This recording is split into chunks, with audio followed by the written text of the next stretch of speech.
there is also this understanding that the way each and every one of us here is already a sum total of desires that expressed itself in this particular form.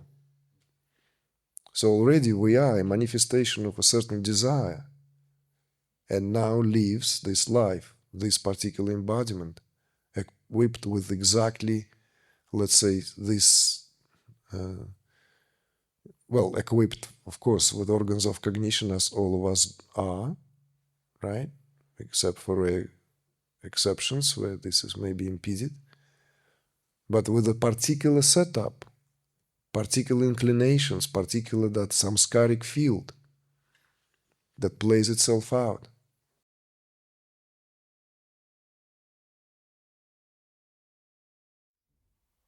I can see in my experience the ways that I've denied desire, denied feeling desire and lust towards things in this world, partly from a conditioned spiritual basis and also upbringing of not ultimately being scared of desire, being scared of like what it can do and how it can overtake me and the fullness that it can bring out. And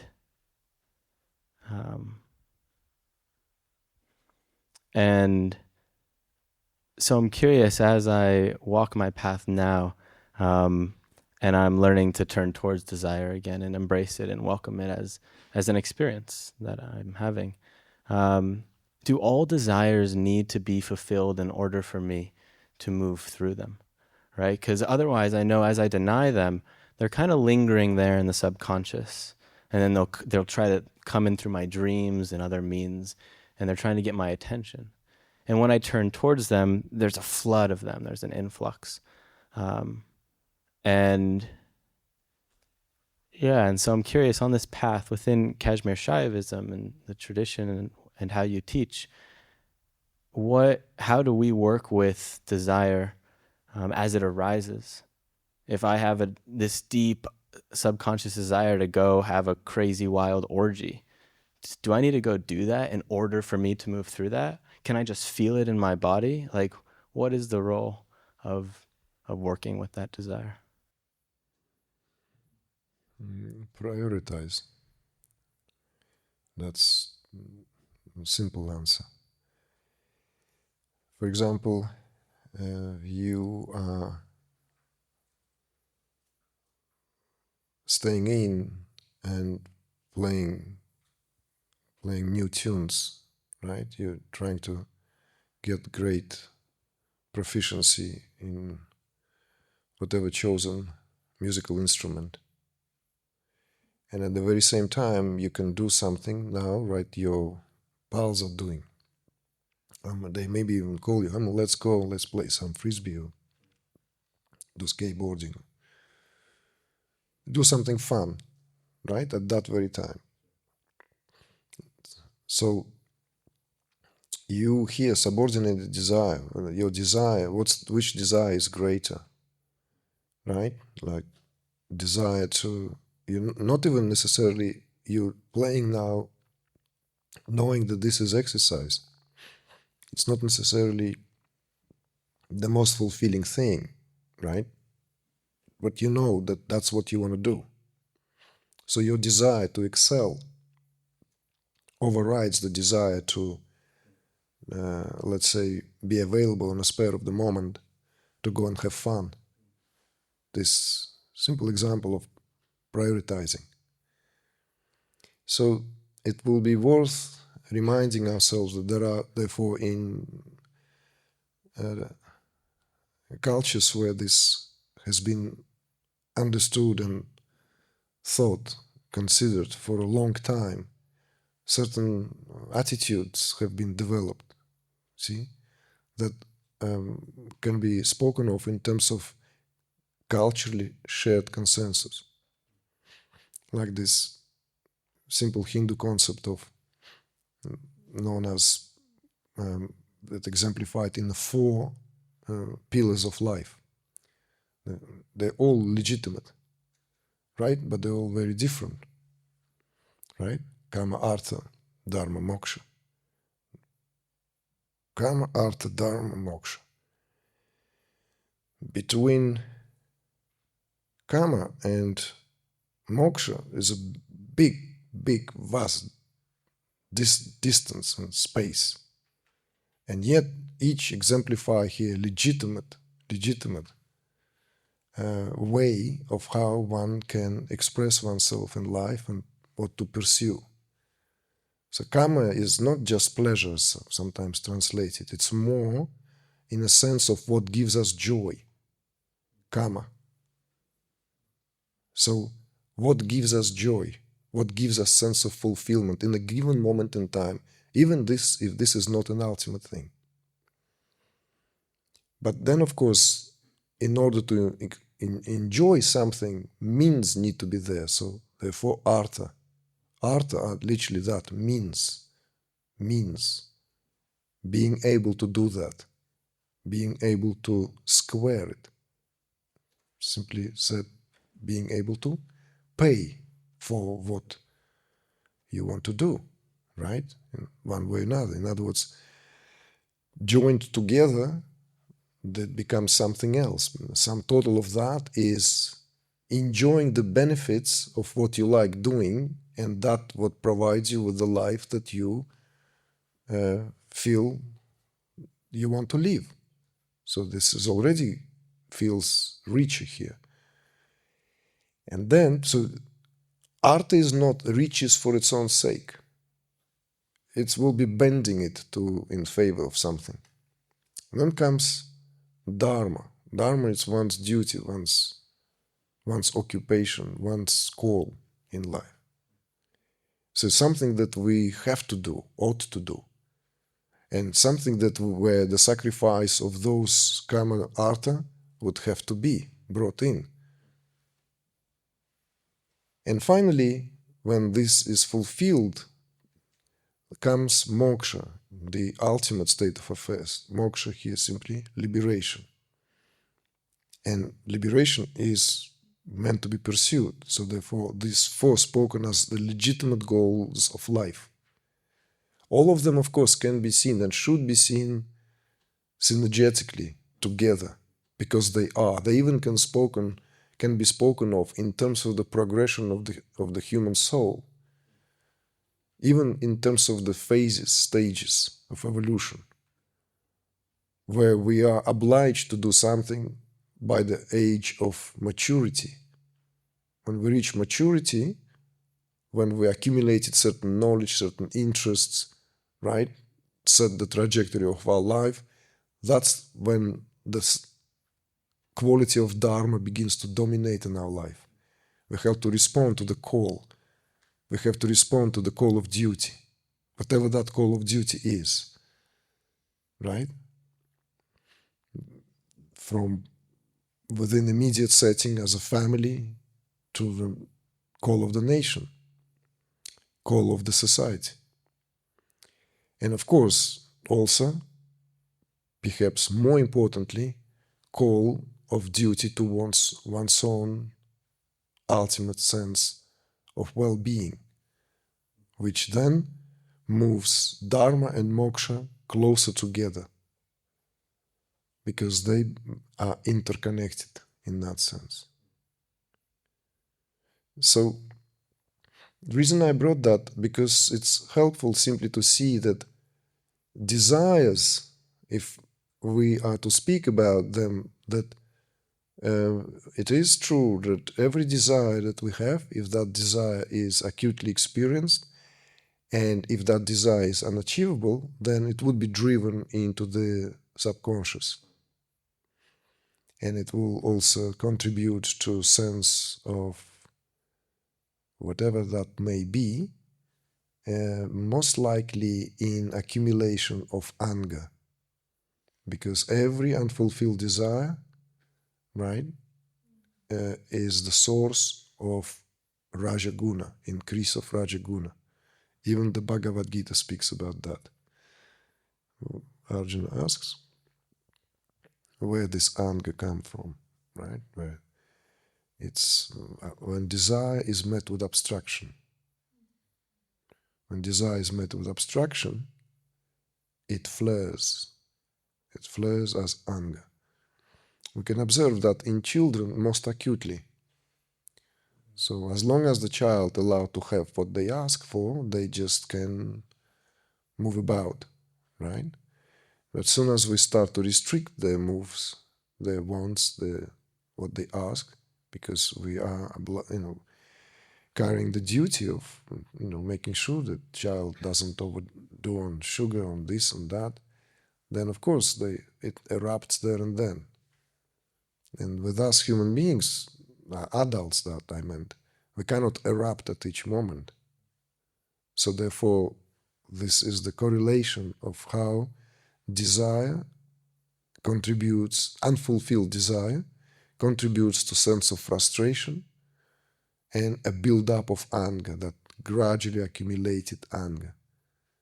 This is why it's very important to understand these mechanics so that we can separate from the anger that is experienced purely as emotion, as a rasa, as the shade, as a color of the spectrum, right? And as an accumulation and excess, which one way or another is not good, because it will find itself to create some deep disbalance in the psyche first, and then it will start find a place in the body. This is what anger does. But the provenance of the anger here is, of course, traced to the inability to fulfill one's desires. So therefore, it's not about curbing anger. One needs to go to the source. And this is where one needs to work with desires. So this is where one needs to be able to determine and prioritize so that there is a greater set of desires, like that kid who forgoes that outing because he knows that he wants to be the best in the band. And that's it, because his desire to be the best in the band overrides this right now desire to go out and kick the ball or whatever. So this working with desires here, therefore, there has to be constant adjustment of what and where these desires are directed. You see? And there are, therefore, culturally speaking, legitimately selected desires, like this, considered to be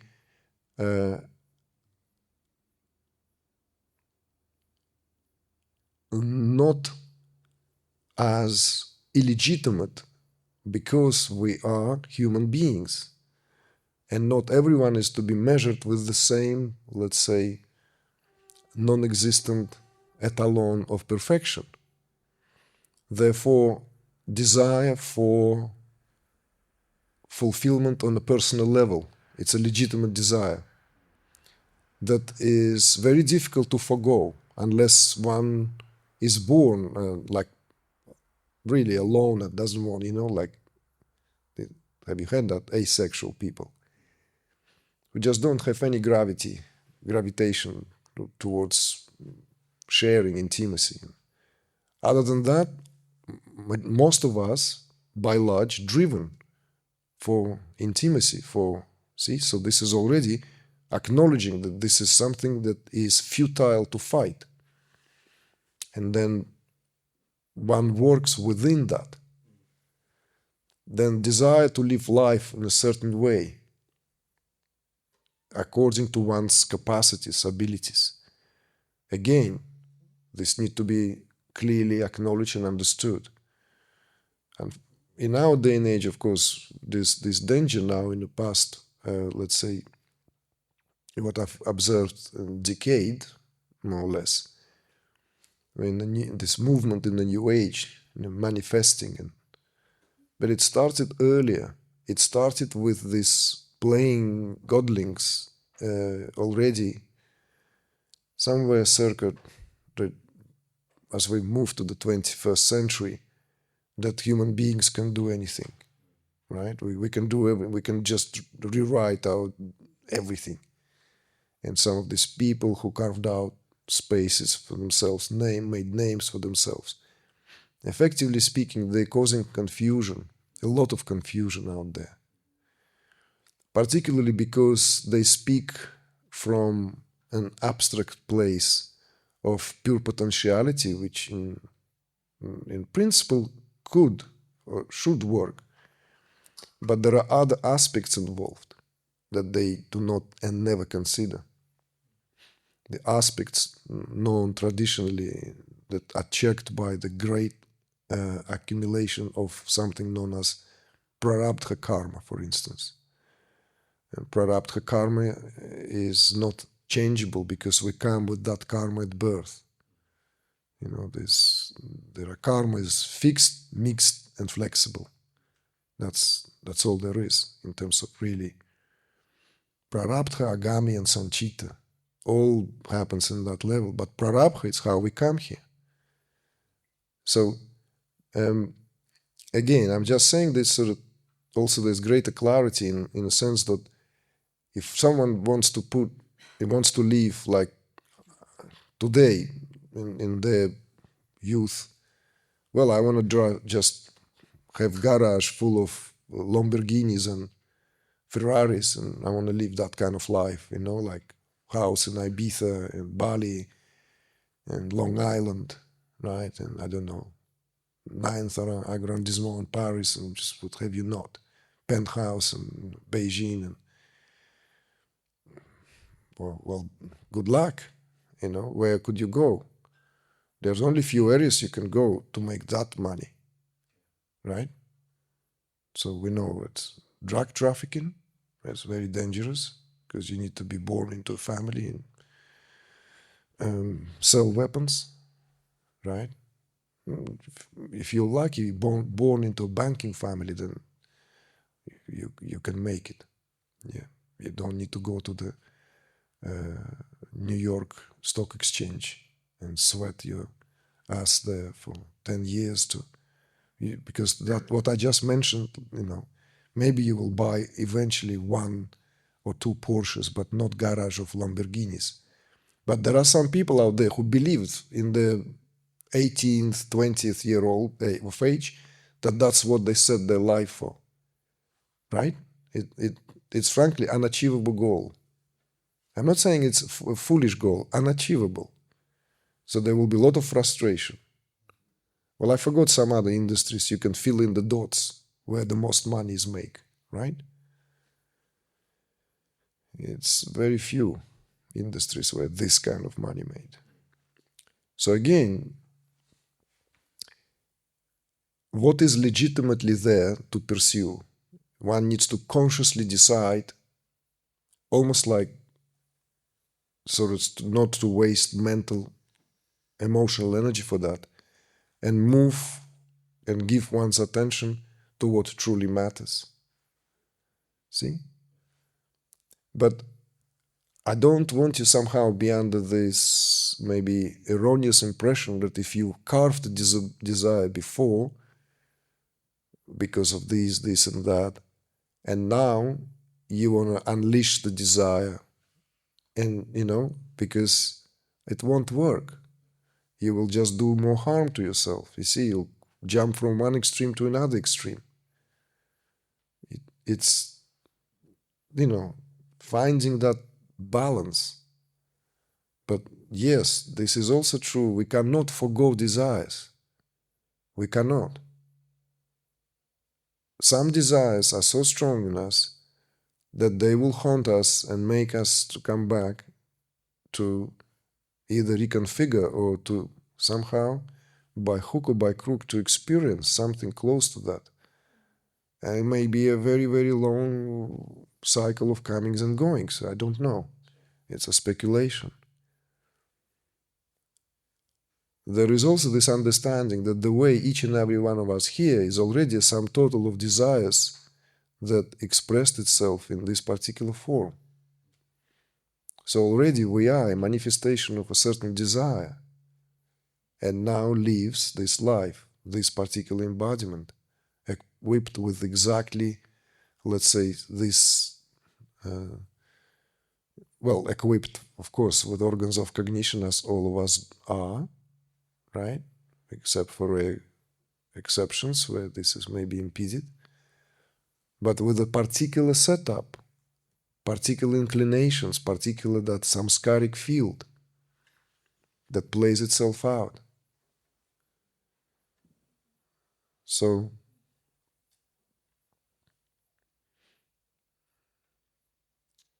it's not as straightforward with which desire to follow. See? But at some point, you would have to begin to narrow it down to what really you want to experience. You know, what, like, and life will proceed in that direction inevitably, with all the ensuing outcome of cause and effect. So, make the best of it. You're welcome.